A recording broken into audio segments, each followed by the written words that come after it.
Ha hecho un trabajo muy interesante a través de redes sociales, abriendo algunos datos a través de una página de internet, dándole seguimiento específico al comportamiento de la curva, insisto, desde los datos. Y le agradezco de verdad que me acompañe. Mario, ¿cómo estás? Buenas noches. Buenas noches, Javier. Muchas gracias por la invitación.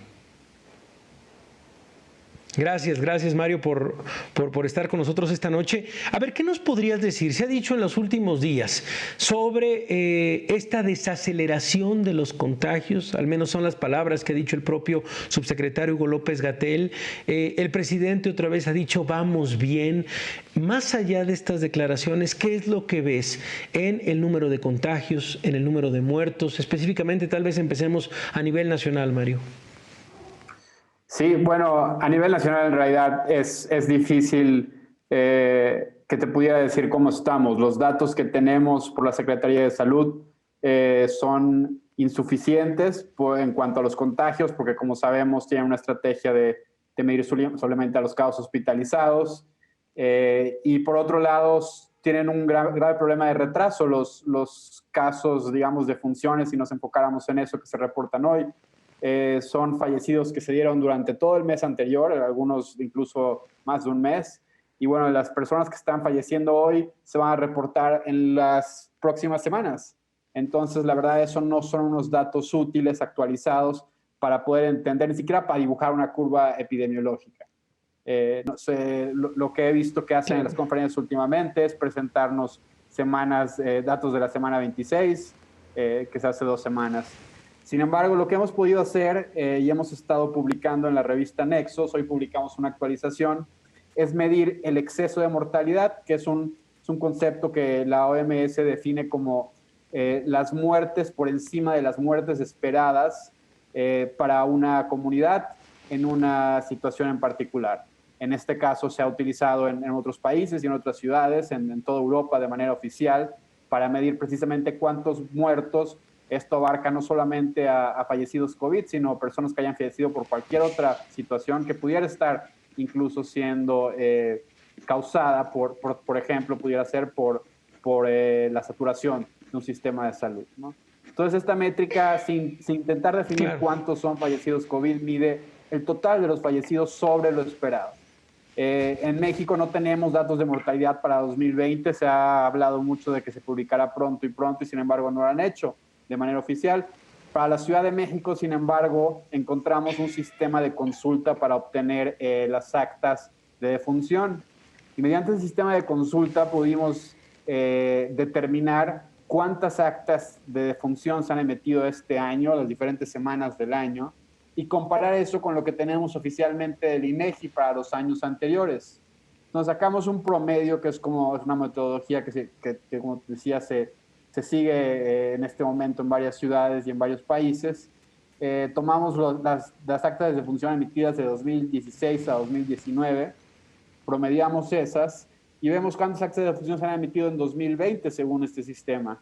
Y eso, la diferencia, ahorita practico un poco los números, es un muy buen acercamiento a cuántos están muriendo en esta crisis sanitaria, ya sea directamente por COVID o lo que se ha conocido como defunciones secundarias, que pudieran ser algunos otros padecimientos que no son atendidos por la situación.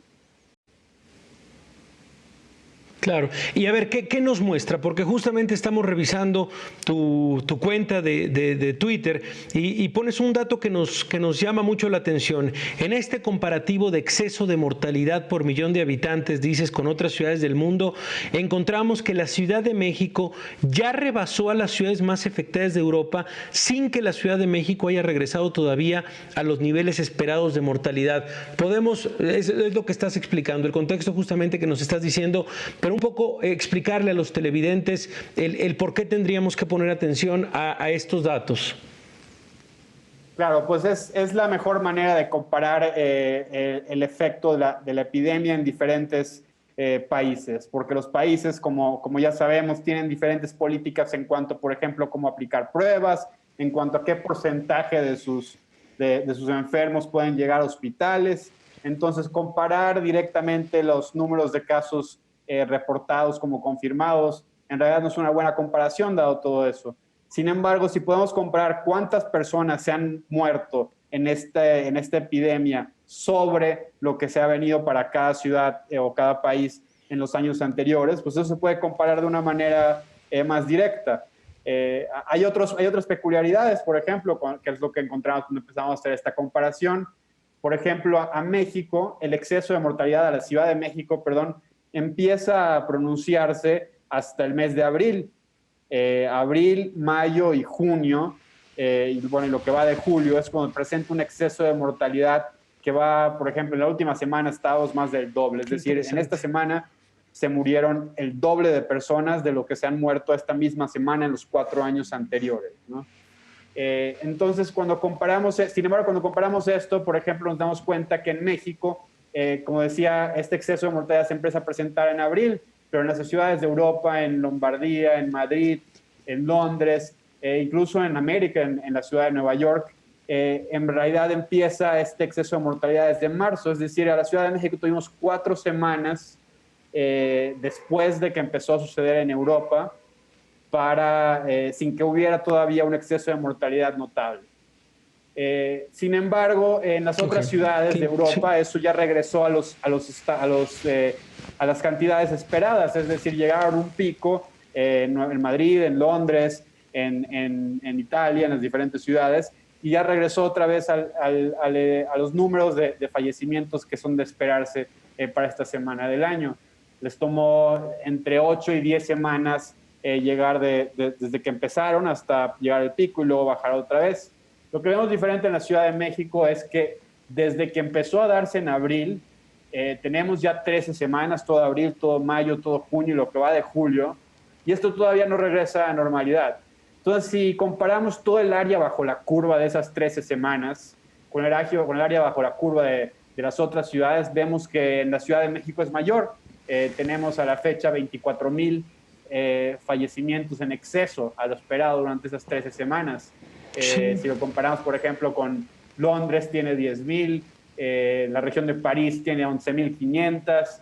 Sin embargo, esa comparación igual pueden decir, pues bueno, no, pero tiene que ver también con la población y con la mortalidad habitual de cada ciudad.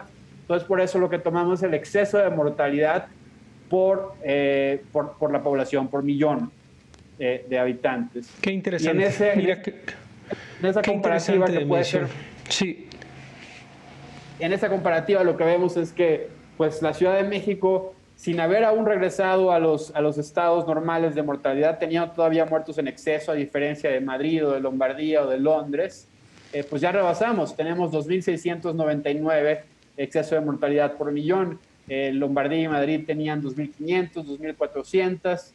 Ahorita, de las que hemos podido comparar, las únicas 2 que quedan por arriba con esta métrica de millón por habitante son Nueva York, que es otra ciudad que ya regresó a sus fallecimientos normales. Incluso hoy reportaron ningún fallecimiento COVID por primera vez en varios meses. Y la otra es Guayas, en Ecuador, que bueno, fue duramente afectada por la epidemia, pero es otro caso que ya regresó su exceso de mortalidad a los esperados, mientras que la Ciudad de México, pues llevamos 3 semanas y contando. En esta última semana tuvimos un 102% de excedencia, es como te decía, el doble de lo normal para esta semana del año. Entonces, pues mientras siga prolongando sin regresar a los estados, a las muertes esperadas para esta ciudad, pues seguirá aumentando esta métrica y pues la Ciudad de México está perfilándose para trágicamente ser tal vez la peor afectada de las que hemos estado viendo. Híjole, qué interesante, de verdad, medición. Nos llamó la atención, por supuesto, y por eso quisimos hablar contigo, pero nos parece eso, un comparativo de verdad, podríamos decir legítimo. Ahorita acabamos de publicarlo y darle, por supuesto, difusión a través de nuestras redes sociales, porque sí, efectivamente, cuando se cae tal vez en estos comparativos del número de muertos, bueno, pues hay una serie de factores que, entran, por supuesto, en juego, y sí son debatibles por el la cantidad de gente, por supuesto, millones de habitantes, distintos factores también socioeconómicos, etcétera, pero específicamente el cual tú, al final te has centrado en las últimas semanas, que tiene que ver con el exceso de mortalidad en la Ciudad de México, nos parece de verdad muy interesante. Lo publicaste justamente en Nexos, nos llamó la atención. ¿Qué nos dicen las actas de defunción de la Ciudad de México? Una actualización al 5 de julio de 2020. Acaba de ser publicado el día de hoy este texto en Nexos, de verdad muy completo y con una perspectiva, insistimos, que realmente puede ser comparativa.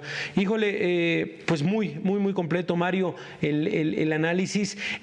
Repítenos dónde podemos darle seguimiento a lo que tú estás haciendo, aparte, por supuesto, de lo de Nexos, pero tu cuenta de Twitter y esta página en donde estás liberando algunos datos. Sí, mi cuenta de Twitter es Mario RZ y bueno, sin embargo, estos artículos pues se los vamos a ir actualizando conforme vayamos obteniendo datos de este sitio del Registro Civil de la Ciudad de México, y hemos estado publicando las actualizaciones en la revista Nexos y continuaremos haciendo. Bueno, pues Mario, de verdad agradecemos tu trabajo, muy claro, y le damos seguimiento. Ojalá tengamos la oportunidad de hablar contigo en las próximas semanas para, insisto, darle seguimiento. Gracias, Mario. Gracias, Javier, muy amable.